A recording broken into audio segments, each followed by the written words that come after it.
Halo sahabat TV 10, Assalamualaikum warahmatullahi wabarakatuh. Salam jumpa kembali dari saya Carla Ratna. Kembali hadir untuk Anda dalam program Bincang Psikologi persembahan TV 10. 30 menit ke depan kita akan membahas tema-tema yang menarik seputar psikologi. Tentu saja menghadirkan narasumber kita. Ada Bapak Setio Purwanto, beliau merupakan psikolog sekaligus juga dosen Fakultas Psikologi dari Universitas Muhammadiyah Surakarta. Assalamualaikum Pak Setio. Waalaikumsalam warahmatullahi wabarakatuh. Sehat ya Pak? Alhamdulillah. Alhamdulillah. Harapan kami juga semoga sahabat TV 10 selalu sehat, tidak kurang suatu apa, baik itu sehat fisik maupun sehat psikisnya. Di tengah terpaan, bukan terpaan badai ya Pak, tapi terpaan banyak ujiannya, dan setiap orang dengan ujiannya masing-masing. Terutama nih yang sedang sedang marak di masyarakat adalah kecemasan terhadap perubahan iklim, perubahan cuaca, bencana yang baru-baru ini kan BMKG mengeluarkan ini ya Pak ya, peringatan adanya gempa megatrust. Wes, ini kan membuat masyarakat waduh gitu. Jangan-jangan ojo-ojo atau gimana-gimana takutnya. Nah, ini kan meningkatkan kecemasan yang terjadi di masyarakat ya Pak. Iya. Dan ini ada yang memicu munculnya perasaan putus asa terhadap keberlangsungan hidup selanjutnya.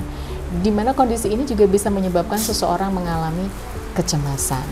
Nah, kalau dalam ilmu psikologi ada ya Pak sendiri ini juga membahas tentang ini ya Pak ya, kecemasan terhadap iklim atau bencana atau perubahan cuaca atau apa, ada sendiri Pak ilmunya ya Pak ya.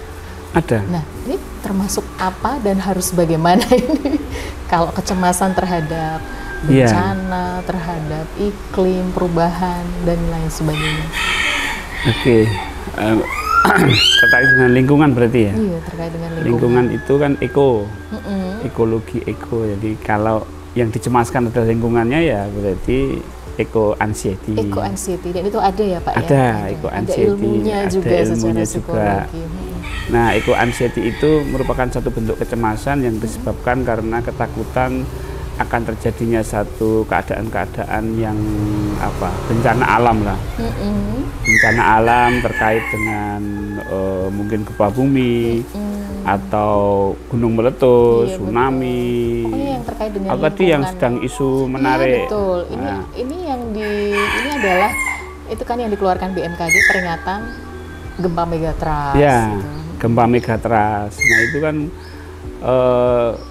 bagi sebagian orang yang mungkin pernah mengalami gempa bumi atau mungkin memang dasarnya udah cemas dulu punya bakat cemas. Nah, ini mendapatkan peringatan seperti itu tuh semakin cemas. Iya, bisa memicu kecemasan. Jadi awalnya dia tidak, tapi memang dasarnya dia cemas ya, awalnya nggak ada satu yang menyebabkan dia cemas, kemudian dapat informasi bahwa ini adalah jalur yang dilewati. Nah, itu muncul kecemasan. Ya, tentu kita memang harus mendapatkan informasi informasi yang benar tentang keadaan lingkungan kita. Mungkin BMKG juga nggak waktunya kapan juga nggak tahu juga nggak salah gitu kan. Cuma kalau ini terlalu di blow up, terlalu artinya beritanya itu terlalu diperbesar gitu ya. Nah, itu menjadi satu objek kecemasan tersendiri. Ya.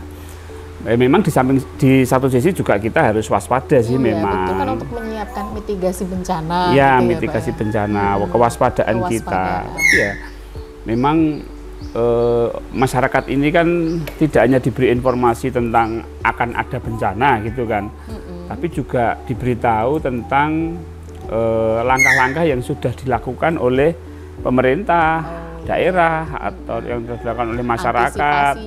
Antisipasinya apa gitu loh. Kalau cuma ditakut-takuti, bukan ditakut-takuti ya, diberi informasi tapi tidak diberikan informasi tentang langkah-langkah yang sudah diambil. Nah, ini menjadi ketakutan gitu loh. Betul. Ya, langkah-langkah yang diambil itu misalnya sudah dipersiapkan tempat untuk evakuasi, sudah diberi pelatihan tentang seandainya terjadi gempa harus bagaimana, kemudian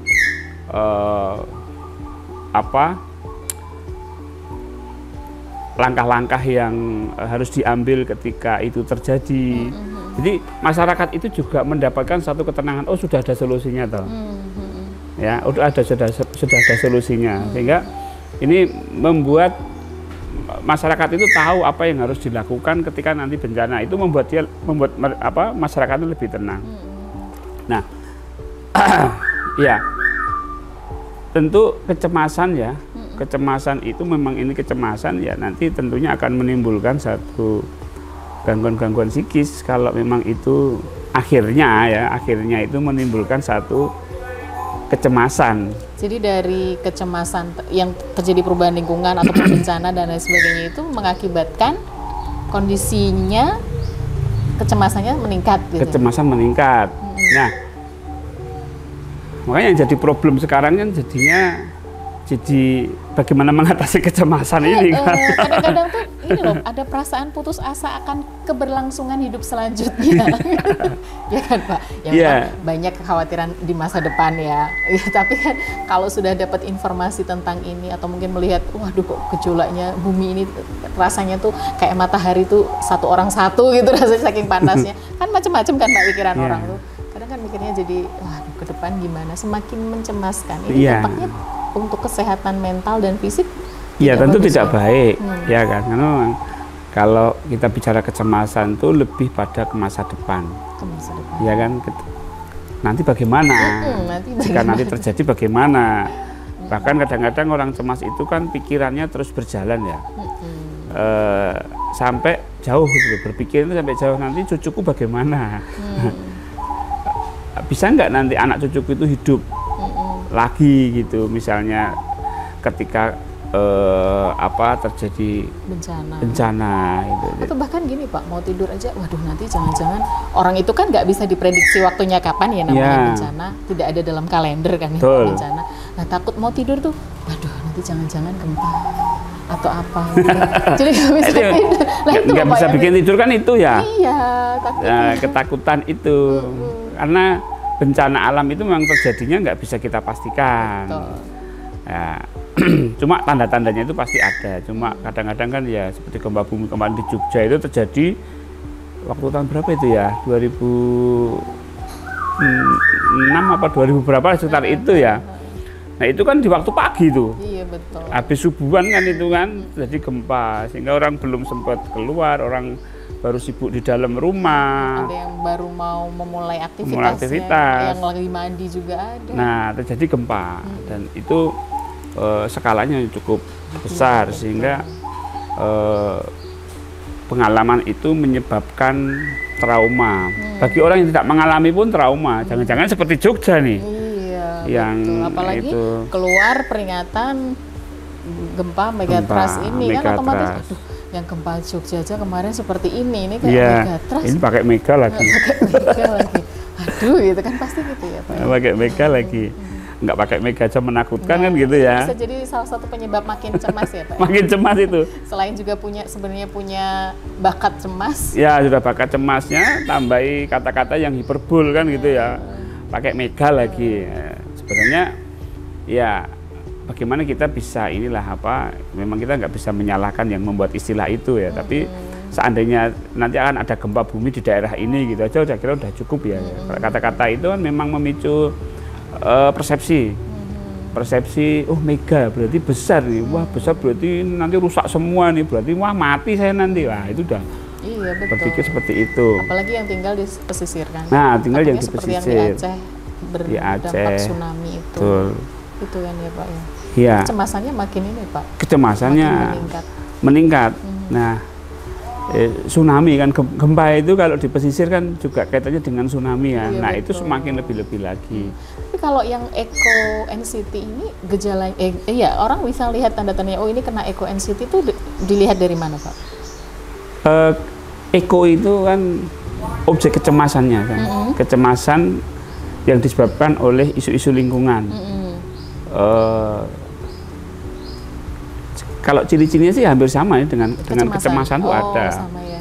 Ya tadi misalnya dia kepikiran kalau nanti gempa bumi terjadi ketika di malam hari, ya dia mau tidur aja udah nggak tenang. Iya, Bagaimana dia bisa tidur kalau dia nggak tenang kan gitu? Atau dia mudah terpicu oleh isu-isu itu. Jadi dia itu punya kecenderungan untuk mencari informasi. Jadi kecemasan itu kan mendorong dia untuk mencari informasi. Tapi informasi itu semakin didapat informasi itu tidak menyembuhkan kecemasannya, justru menambah kecemasannya.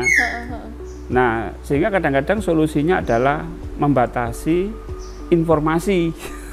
Justru ya seharusnya gitu ya. Tapi dia namanya cemas itu nggak bisa dicegah. Iya. Aku harus cari megatrust itu apa, terjadi di mana. Ini titik yang dilewati mana aja? Dilewati di mana aja gitu. Kekuatan gempanya seberapa? Meskipun dia tidak dilewati, ya. Kan tetap berdampak ya. Nah, tapi tetap berdampak. Wah, berarti bahaya juga untuk saya. Jadi kecemasan itu akan mengarahkan dia untuk selalu takut gitu loh. Walaupun sebenarnya itu tidak istilahnya itu tidak berdampak secara langsung kepada dia gitu.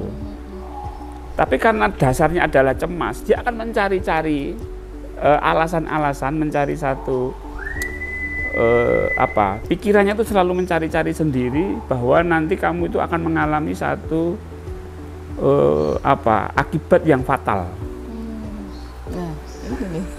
Duh, kan nggak enak banget ya Pak hidup berdampingan dengan kecemasan seperti ini yang berlebihan. Nah, nanti bagaimana untuk mengatasinya supaya setidaknya kita juga keberlangsungan hidup kita ini loh bisa hidup dengan nyaman gitu. Yeah. Jangan kemana-mana karena Bincang Psikologi akan segera kembali untuk Anda setelah jeda. Tetap di TV 10.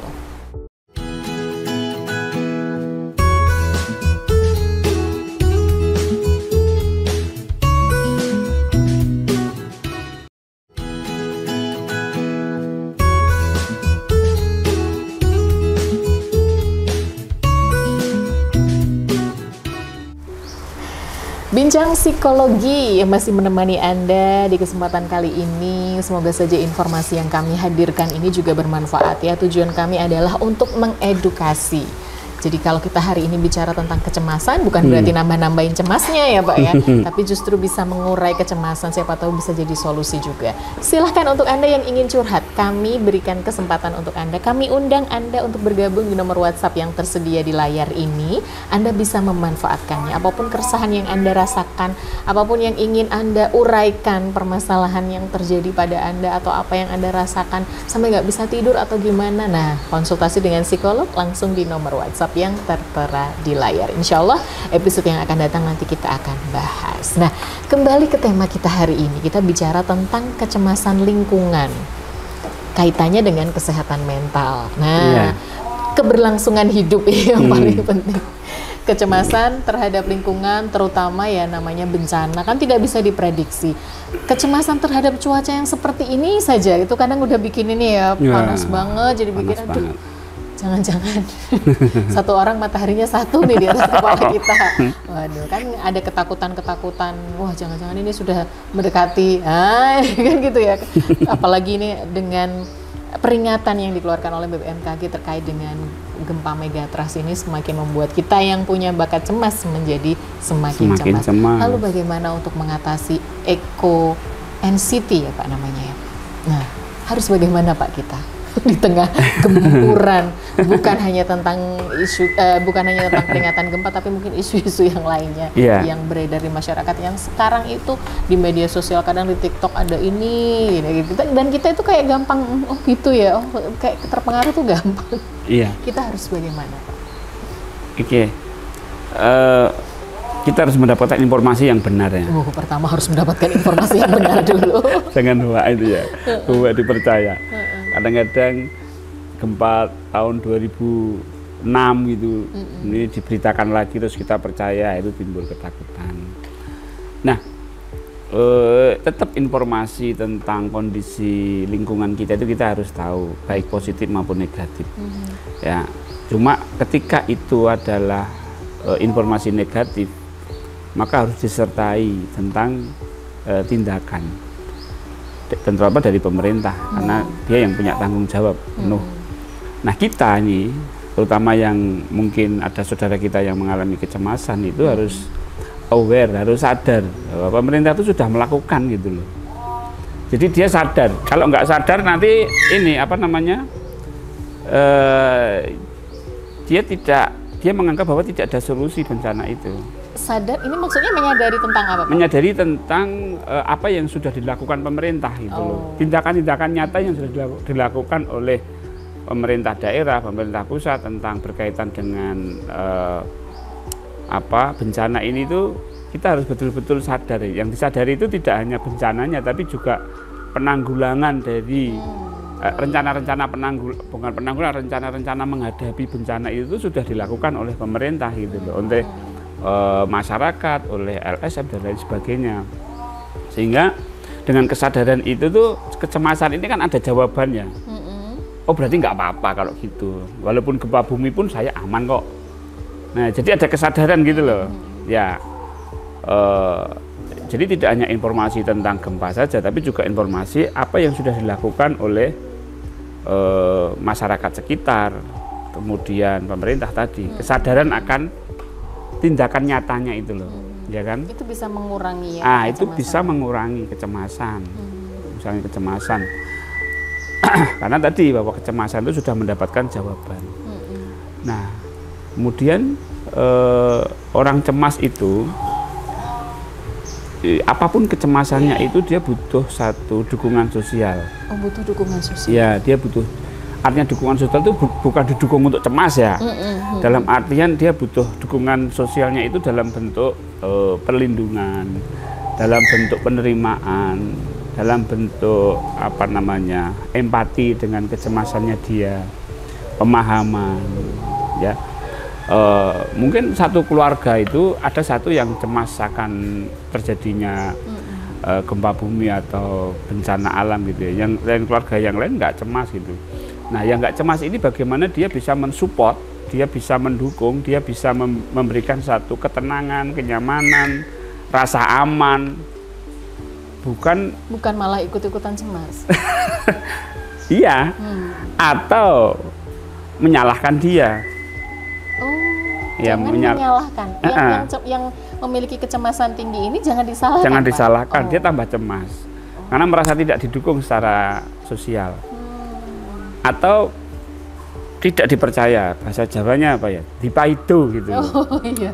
Stop, tenang aja tuh, jangan begitu. Dia nggak tenang. Iya.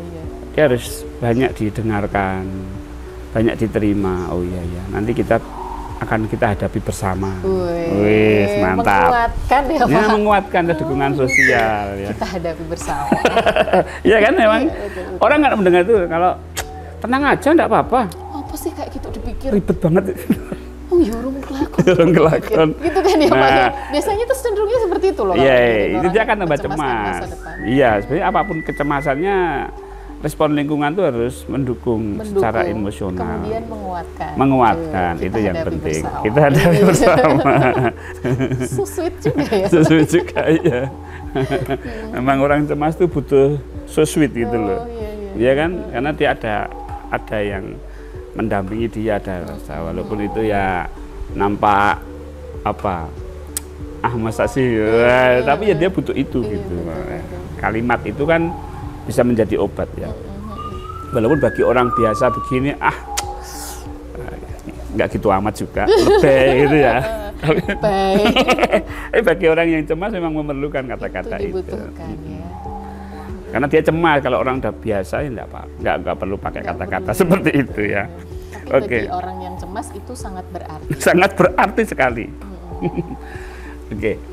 Kemudian tadi saya sampaikan di depan, mengurangi paparan-paparan informasi yang memang tidak dibutuhkan. Jadi membatasi diri saja. Sudah, informasi itu yang resmi-resmi saja, misalnya dari BMKG. Misalnya dari apa yang resmi gitu loh, jangan dari YouTuber ya toh, kemudian niatnya bikin konten ya kan, betul, untuk mendapatkan uang. Nah, itu untuk Anda lihat, untuk Anda klik gitu linknya, Anda klik dia linknya, membuat sesuatu yang harus heboh gitu. Nah itu yang harus dibatasi. Iya, karena kadang-kadang orang YouTuber itu kan memang menggunakan kecemasan orang untuk kepentingan dirinya, biar cuan ya Pak. Biar cuan. Nah, informasi yang jelas saja lah, BMKG gitu. Itu akan mengurangi ini apa, paparan negatif itu kan, semakin negatif semakin cemas. Iya, betul. Semakin banyak informasi bukan semakin tenang, tapi malah semakin cemas. Malah semakin cemas. Iya. Dan pikiran itu semakin berkembang. Kemana-mana jadinya. Iya. Overthinking itu disebabkan karena itu. Oh iya. Iya kan, overthinking nyari gini, kejar jawaban, nyari lagi, dasarnya cemas. Belum info dari sana, makanya sampai kepalanya penuh kan gitu kan. Iya. Nah, maka kalau memang mengalami kecemasan, ya disadari, oh ya aku cemas ini. Nah, kemudian bisa melakukan meditasi, ya, relaksasi, latihan mindfulness, berlatih kesadaran. Nah, itu akan meredakan kecemasan. Karena meditasi, mindfulness, relaksasi itu fungsinya untuk menurunkan kecemasan dengan instan. Ya, dengan instan. Ya, karena memang butuh gitu loh. Orang butuh untuk peredaan ini, bukan meredakan pikiran ya. Sebenarnya lebih pada mengaktifkan kesadarannya gitu. Dengan mengaktifkan kesadarannya, kemudian menerima kecemasannya, menerima pikiran-pikirannya, itu otomatis kan tenang itu. Menerima kecemasannya, menerima pikiran-pikirannya. Nah, akhirnya kan dia tenang. Bukan mengikuti pikiran-pikirannya. Bukan mengikuti ya, menerima itu berbeda dengan mengikuti ya Pak? Berbeda. Dia lebih menerima itu lebih sadar dengan apa yang sedang ada dalam pikirannya. Dia lebih sadar dengan apa yang ada di dalam perasaan, yaitu rasa cemasnya itu. Nah, ketika dia sadar dua hal itu, dia tenang pasti. Nah, tenang itu mempengaruhi pikiran dan perasaan. Sehingga karena ini tenang, jiwanya tadi, kesadarannya, kemudian pikirannya jadi tenang, perasaannya jadi tenang. Lama-lama kalau dilakukan terus-menerus, cemasannya hilang. Ya kan, rasa-rasa hilang gitu. Karena memang kecemasan itu sebenarnya suatu hal yang ada di dalam pikirannya aja. Orang cemas, orang cemas masa depannya. Ketika dia sudah berada di masa depan, ya nggak ada apa-apa itu. Ya kan? Betul. Wanita juga begitu. Dulu mencemaskan kalau usia 40 kerutan banyak. Ini tanda-tanda penuaan kelihatan. Tapi begitu usia 40 ya biasa aja. Biasa aja ya gitu ya. Biasa aja. Benar-benar sih. Semuanya sama begitu. Nanti kalau misalnya orang yang nanti kalau aku punya pasangan, punya anak, penghasilanku segini, apakah cukup beli susu aja sekian ya. Tapi setelah menikah punya anak banyak ya biasa. Gitu ya Pak ya ternyata. Iya, jadi dari relaksasi itu bikin kita mereda akhirnya hilang. Nah, harus latihan relaksasi, mindfulness. Betul. Masuk ya kalau mindfulness. Hampir 30 menit Pak kita bicara tentang kecemasan lingkungan ini. Ada mungkin yang mau disampaikan untuk sahabat TV 10 sebelum kita akhiri? Iya, sahabat TV 10, dunia ini serba nggak pasti. Betul. Iya kan? Kita habis ini ada apa kita nggak tahu. Betul. Jadi hadapi semuanya itu dengan kesiapan mental kita. Dan kita harus sadar dengan apa yang sedang terjadi, karena semuanya Allah turunkan itu, Allah jadikan bencana alam itu pasti ada tandanya. Dengan kita sadar itu kita akan paham tanda, entah tanda itu di feeling, di perasaan, di pikiran, atau di alam semesta begini, itu pasti ada. Nah, ketika itu kita bisa melakukan antisipasi. Gitu. Jadi bisa melakukan antisipasi. Bisa tadi disampaikan oleh Pak Setio langkah-langkahnya untuk mengatasi, untuk meredakan kecemasan Anda. Namun jika ini masih berlanjut dan Anda belum bisa mengatasinya, tidak ada salahnya ya Pak ya kalau mengalami eco anxiety ini untuk menghubungi psikolog ya Pak. Silahkan. Kan perlu juga apabila Anda memang tidak bisa meredakan sendiri kecemasan Anda. Ya. Baik. Terima kasih untuk kebersamaannya 30 menit ini. Semoga berharga dan semoga bisa menjadi solusi untuk permasalahan yang tengah Anda hadapi sesuai dengan tema kita. Terima kasih sekali lagi Pak Setio untuk ilmunya. Terima kasih juga sahabat TV 10.